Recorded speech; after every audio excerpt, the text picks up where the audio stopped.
Hello សួស្តីអ្នកនរគ្នាបាទថ្ងៃនេះខ្ញុំមក review គ្រឿងនៅលើ Exciter របស់ខ្ញុំបាទឥ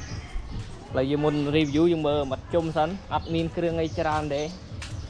ហើយម៉ាស៊ីនក៏អត់លេងដែរបាទឥឡូវយើង review មកកាត់ក្រោយមុន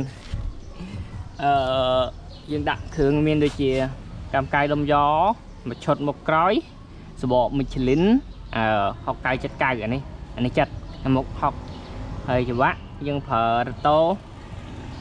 3914មកក្រោយម៉ាស៊ីនស៊ីនណាហើយសាក់ស៊ីយើងប្រើ Maxi Boy កបែនក្រោយយើងប្រើស៊ីនទេបងប្អូនដើម្បីយើងខ្ជិលប្រើជើងលេងបន្តិចលើកចតុលមួយសិននេះឃើញទេដល់ពេលយើងចេះទៅវា smooth ហើយមកកាត់មុខនេះយើងដាក់ឆ្នោនេះមួយទៀតខាងខ្លីមកកាត់មុខខ្ញុំមកដៃខាងលើនេះខ្ញុំប្រើ Brembo 15បាទ15អែមបាទ15បងប្អូនថាដាក់កប៉ែនធំតិចប្រើកាត់បាទកប៉ែនធំមែនបាទនេះមកឆ្ងាញ់ឲ្យអានេះខ្ញុំប្រើមូតរ៉េសខ្ញុំដាក់មូតរ៉េសជីហើយប្រភេទកប៉ែនខ្ញុំអត់សូវប្រើអាថ្លៃទេខ្ញុំប្រើត្រឹម M5 ជាមួយនឹងជើងយើងធម្មតាបាទយើងមិនជើងហែលយឆាយអត់ឲ្យខ្ញុំប្រើឌីស300អានេះបើអីគេនេះ BRT ឌីស BRT 300ប្រពាក់ជាមួយនឹងទីយោប្រាំងហែលបងប្អូនអានេះខ្ញុំរៀបខ្លួនឯងទេអត់ឲ្យគេរៀបឲ្យទេជាងរៀនរៀបខ្លួនឯងហើយបូមខ្ញុំប្រើ LCM បដូលមាសអត់មានកាតាប៊ូក្រោយទេអញ្ចឹងគ្រឿងបែបប៉ុកឯងបាទហើយម៉ូតូនេះសម្រាប់បងប្អូនចាចៅរៀងថ្លៃបន្តិចបាទឧស្សាហ៍ម៉ូតូនេះក្តាស់ពុនខ្ញុំទិញមកអត់ពុនទេតែខ្ញុំបញ្ចូលពុនហើយ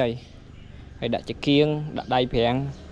ជាងបុកទូទ្រុសមកអានេះថា200ជាងក្បែរនេះ200ជាងឌីសនេះ700កម្មហើយនឹងសបក100ជាង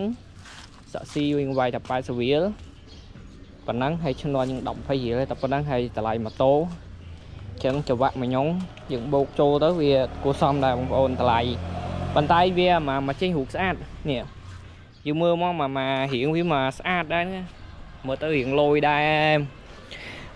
ខ្ញុំអត់សូវស្រឡាញ់ទេពួកOmikinខ្ញុំស្រឡាញ់ពួកក្បាលសេរីទៀបចាបងប្អូនហើយនឹងក្បាល VVA បាទOmikinខ្ញុំអត់ស្រឡាញ់ទេក្បាលវាអញ្ចឹងបងប្អូនចង់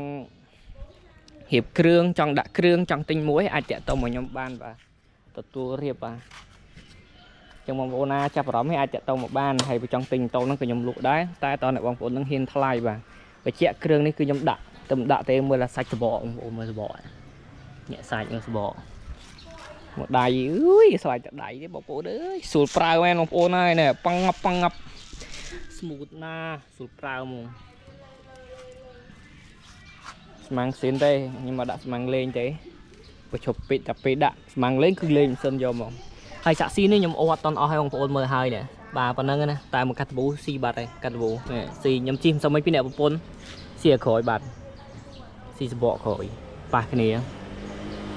ប៉ុនលូចាំបងប្អូនត្រូវការតាក់តងមកណាអរគុណបាយ